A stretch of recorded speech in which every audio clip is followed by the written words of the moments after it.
ಒಂದು ಗೆಲುವು. ತವರಿನಲ್ಲಿ ಒಂದು ಗೆಲುವಿಗಾಗಿ ಕಾದು ಕುಳಿತಿದ್ದ ಆರ್ಸಿಬಿ ಅಭಿಮಾನಿಗಳಿಗೆ ಕೊನೆಗೂ ಸಿಹಿ ಸುದ್ದಿ ಸಿಕ್ಕಿದೆ. ಐಪಿಎಲ್ 2025ರ 42ನೇ ಮ್ಯಾಚ್ನಲ್ಲಿ ರಾಜಸ್ಥಾನ್ ರಾಯಲ್ಸ್ ತಂಡವನ್ನು ಬೆಂಗಳೂರಿನ ಎಂ ಚಿನ್ನಸ್ವಾಮಿ ಸ್ಟೇಡಿಯಂನಲ್ಲಿ ಎದುರಿಸಿದ್ದ ಆರ್ಸಿಬಿ ಕೊನೆಗೂ ತನ್ನ ತವರು ಮೈದಾನದಲ್ಲಿ ಗೆಲುವಿನ ಖಾತೆ ತೆರೆಯುವಲ್ಲಿ ಯಶಸ್ವಿಯಾಗಿದೆ. ಈ ಸೀಸನ್ನಲ್ಲಿ 3 ಹೋಮ್ ಪಂದ್ಯಗಳನ್ನು ಆಡಿದ್ದ ಆರ್ಸಿಬಿ 3 ಪಂದ್ಯಗಳನ್ನು ಸೋತಿತ್ತು. ರಾಜಸ್ಥಾನ ವಿರುದ್ಧ ಒಗ್ಗಟ್ಟಿನ ಆಟ ಆಡಿದ ಆರ್ಸಿಬಿ ತನ್ನ ತವರು ಮೈದಾನವಾದ ಚಿನ್ನಸ್ವಾಮಿ ಸ್ಟೇಡಿಯಂನಲ್ಲಿ ಆಡಿದ 4ನೇ ಪಂದ್ಯದಲ್ಲಿ 11 ರನ್ಗಳ ರೋಚಕ ಜಯ ಸಾಧಿಸಿತು. ಇದು ಆರ್ಸಿಬಿಗೆ ಈ ಬಾರಿಯ ಲೀಗ್ನಲ್ಲಿ 6ನೇ ಗೆಲುವಾಗಿದೆ. ಮ್ಯಾಚ್ ನೋಡದವರಿಗೆ ಇದು ಸುಲಭವಾಗಿ ಗೆದ್ದರು ಎಂದು ಅಂದುಕೊಳ್ಳಬಹುದು. ಆದರೆ ಈ ಮ್ಯಾಚ್ ಎಷ್ಟು ಥ್ರಿಲ್ಲಿಂಗ್ ಆಗಿ ಇತ್ತು ಎಂಬುದು ಮ್ಯಾಚ್ ನೋಡಿದವರಿಗೆ ಮಾತ್ರ ಗೊತ್ತು. ಇಡೀ ಮ್ಯಾಚ್ನಲ್ಲಿ ಸಾಕಷ್ಟು ಟ್ವಿಸ್ಟ್ ಅಂಡ್ ಟರ್ನ್ಗಳು ಇದ್ದವು. ಆರ್ಸಿಬಿ ನೀಡಿದ 206 ರನ್ಗಳ ಚೇಸಿಂಗ್ ಆರಂಭಿಸಿದ ರಾಜಸ್ಥಾನ ತಂಡಕ್ಕೆ ಯಶಸ್ವಿ ಜೈಸ್ವಾಲ್ ಭರ್ಜರಿ ಆರಂಭ ನೀಡಿದ್ದರು. ತಾವು ಎದುರಿಸಿದ ಮೊದಲ ಬಾಲ್ನನ್ನೇ ಸಿಕ್ಸರ್ ಗಟ್ಟಿದ್ದರು. ಆರ್ಸಿಬಿ ಮೇನ್ ಬೌಲರ್ಗಳನ್ನೇ ಟಾರ್ಗೆಟ್ ಮಾಡಿದ್ದ ಆರ್ಆರ್ ಬ್ಯಾಟರ್ಗಳು 4 ಓವರ್ಗಳಲ್ಲೇ 46 ರನ್ ಬಾರಿಸಿದರು. ಯಶಸ್ವಿ ಜೊತೆಗೆ ಇಂಪ್ಯಾಕ್ಟ್ ಪ್ಲೇಯರ್ ಆಗಿ ಬಂದಿದ್ದ ವೈಭವ್ ಸೂರ್ಯವಂಶಿ 5ನೇ ಓವರ್ನ ಫಸ್ಟ್ ಬಾಲ್ನಲ್ಲೇ ಭುವಿಗೆ ಭರ್ಜರಿ ಸಿಕ್ಸರ್ ಬಾರಿಸಿದರು. ಆದರೆ 2ನೇ ಬಾಲ್ನಲ್ಲೇ 12 ಬಾಲ್ನಲ್ಲಿ 16 ರನ್ ಬಾರಿಸಿದ್ದ ವೈಭವ್ ಅನ್ನು ಭುವಿ ಕ್ಲೀನ್ ಬೋಲ್ಡ್ ಮಾಡಿದರು. ಯಶಸ್ವಿ ಜೈಸ್ವಾಲ್ 19 ಬಾಲ್ಗಳಲ್ಲೇ 7 ಬೌಂಡರಿ ಮತ್ತು 3 ಭರ್ಜರಿ ಸಿಕ್ಸಿದ್ದ 49 ರನ್ ಚೆಚ್ಚಿದರು. ಇದರಿಂದಾಗಿ ಕೇವಲ 6ನೇ ಓವರ್ನಲ್ಲೇ ರಾಜಸ್ಥಾನ 70 ರನ್ಗಳ ಗಡಿ ದಾಟಿತು. ಡೇಂಜರಸ್ ಬ್ಯಾಟಿಂಗ್ ಮಾಡುತ್ತಿದ್ದ ಜೈಸ್ವಾಲ್ ಹೇಜಲ್ವುಡ್ ಬೌಲಿಂಗ್ ನಲ್ಲಿ 49 ರನ್ ಗಳಿಸಿದ್ದಾಗ ಔಟ್ ಆಗಿ ಹಾಫ್ ಸೆಂಚುರಿಯನ್ನು ಮಿಸ್ ಮಾಡಿಕೊಂಡರು. ಜೈಸ್ವಾಲ್ ಔಟ್ ಆದ ನಂತರ ಜೊತೆಯಾದ ನಿತೇಶ್ ರಾಣಾ ಮತ್ತು ನಾಯಕ ರಿಯಾನ್ ಪರಾಗ್ ಕೂಡ ಅಟ್ಯಾಕಿಂಗ್ ಬ್ಯಾಟಿಂಗ್ ಮಾಡಿದರು. ಇದರಿಂದ ರಾಜಸ್ಥಾನ್ ತಂಡ 9 ಓವರ್ನಲ್ಲಿ 110 ರನ್ ಗಳಿಸಿ ಗೆಲುವಿನತ್ತ ನಾಗಾಲೋಟ ನಡೆಸಿತ್ತು. 10ನೇ ಓವರ್ ಬೌಲ್ ಮಾಡಲು ಬಂದ ಕೃನಾಲ್ ಪಾಂಡ್ಯ ತಾವು ಹಾಕಿದ ಫಸ್ಟ್ ಬಾಲ್ನಲ್ಲಿ 10 ಬಾಲ್ನಲ್ಲಿ 22 ರನ್ ಹೊಡೆದಿದ್ದ ರಿಯಾನ್ ಪರಾಗ್ ಅನ್ನು ಔಟ್ ಮಾಡಿದರು. ನಂತರ ತಮ್ಮ 3ನೇ ಓವರ್ನಲ್ಲಿ ಕೃನಾಲ್ 28 ರನ್ ಬಾರಿಸಿ ಸೆಟ್ ಆಗಿದ್ದ ನಿತೇಶ್ ರಾವ್ ಅನ್ನು ಕೂಡ ಔಟ್ ಮಾಡಿದರು. 10ನೇ ಓವರ್ ನಂತರ ಕೃನಾಲ್ ಮತ್ತು ಸುಯೇಶ್ ಶರ್ಮಾ ಟೈಟ್ ಬೌಲಿಂಗ್ ಮಾಡಿ ಆರ್ಆರ್ ಸ್ಕೋರಿಂಗ್ ರೇಟ್ಗೆ ಬ್ರೇಕ್ ಹಾಕಿದರು. ಇನ್ನು ಆರ್ಆರ್ ಗೆಲುವಿಗೆ ಲಾಸ್ಟ್ 4 ಓವರ್ನಲ್ಲಿ 46 ರನ್ ಬೇಕಿತ್ತು. 18ನೇ ಓವರ್ ಬೌಲ್ ಮಾಡಿದ ಭುವನೇಶ್ವರ್ ಕುಮಾರ್ ಅವರ ಒಂದೇ ಓವರ್ನಲ್ಲಿ ಜುರೇಲ್ 22 ರನ್ ಹೊಡೆದರು.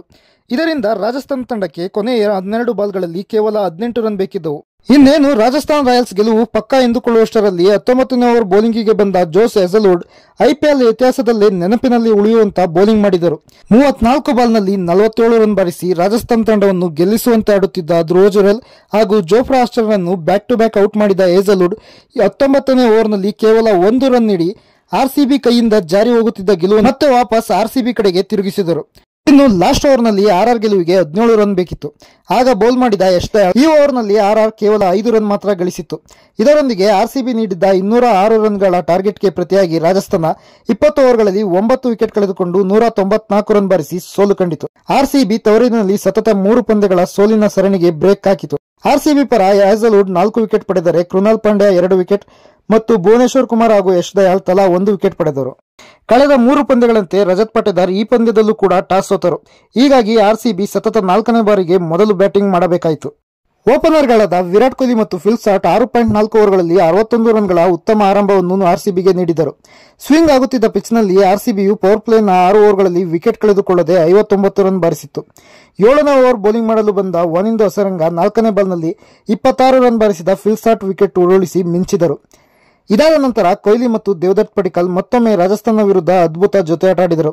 2ನೇ ವಿಕೆಟ್ಗೆ ಕೇವಲ 51 ಬಾಲ್ನಲ್ಲಿ 95 ರನ್ಗಳನ್ನು ಸೇರಿಸಿದರು. ಇದರ ನಡುವೆ ಶುರುವಿನಿಂದಲೂ ಬೊಂಬಾಟ್ ಬ್ಯಾಟಿಂಗ್ ಮಾಡಿದ ಕೊಹ್ಲಿ 32 ಬಾಲ್ಗಳಲ್ಲಿ ಈ ಸೀಸನ್ನ 5ನೇ ಹಾಫ್ ಸೆಂಚುರಿಯನ್ನು ಪೂರ್ಣ ಮಾಡಿದರು. ಪಂದ್ಯದಲ್ಲಿ ಒಟ್ಟು 42 ಬಾಲ್ ಆಡಿದ ಕೊಹ್ಲಿ 8 ಬೌಂಡರಿ ಮತ್ತು 2 ಸಿಕ್ಸರ್ಗಳೊಂದಿಗೆ 70 ರನ್ ಗಳಿಸಿ ಜೋಫ್ರಾ ಆರ್ಚರ್ ಬೌಲಿಂಗ್ನಲ್ಲಿ ಔಟ್ ಆದರು. 1 ಡೌನ್ನಲ್ಲಿ ಬ್ಯಾಟಿಂಗ್ ಮಾಡಿದ ಕನ್ನಡಿಗ ಪಡಿಕ್ಕಲ್ ಈ ಪಂದ್ಯದಲ್ಲೂ ಕೂಡ ಮಿಂಚಿದರು. 26 ಬಾಲ್ನಲ್ಲಿ ಹಾಫ್ ಸೆಂಚುರಿ ಬಾರಿಸಿದರು. ಇದರಲ್ಲಿ 4 4 ಮತ್ತು 3 ಸಿಕ್ಸರ್ಗಳು ಸೇರಿದ್ದವು. ದೇವದತ್ ಪಡಿಕ್ಕಲ್ ಸಂದೀಪ್ ಶರ್ಮಾಗೆ ವಿಕೆಟ್ ನೀಡಿದರು. ಇದೇ ಓವರ್ನಲ್ಲಿ ರಜತ್ ಪಟೇದಾರ್ ಕೂಡ ಔಟ್ ಆದರು. ಆದರೂ ಕೊನೆಯಲ್ಲಿ ಅಬ್ಬರಿಸಿದ ಟೀಮ್ ಡೇವಿಡ್ ಮತ್ತು ಜಿತೇಶ್ ಶರ್ಮಾ 19 ಬಾಲ್ನಲ್ಲಿ 42 ರನ್ಗಳ ಜೊತೆ ಆಡಿ ತಂಡದ ಮೊತ್ತವನ್ನು 200ರ ಗಡಿ ದಾಟಿಸಿದರು. ಈ ಸೀಸನ್ನಲ್ಲಿ ಆಡಿದ 9 ಪಂದ್ಯಗಳಿಂದಲೇ 6 ಪಂದ್ಯಗಳನ್ನು ಗೆದ್ದು 12 ಅಂಕಗಳನ್ನು ಕಲೆ ಹಾಕಿರುವ ಆರ್ಸಿಬಿ ತಂಡ ಈ ಪಾಯಿಂಟ್ಸ್ ಟೇಬಲ್ನಲ್ಲಿ 3ನೇ ಸ್ಥಾನಕ್ಕೇರಿತು. ರಾಜಸ್ಥಾನ್ ರಾಯಲ್ಸ್ ಬ್ಯಾಟರ್ಗಳನ್ನು ಕಟ್ಟಿಹಾಕಿ ಸ್ಕೋರ್ ಅನ್ನು ಡಿಪೆಂಡ್ ಮಾಡುವಲ್ಲಿ ಪ್ರಮುಖ ಪಾತ್ರ ವಹಿಸಿದ್ದ ಜೋಶ್ ಹೇಜಲ್ವುಡ್ ಮ್ಯಾನ್ ಆಫ್ ದಿ ಮ್ಯಾಚ್ ಪ್ರಶಸ್ತಿಗೆ ಭಾಜನರಾದರು.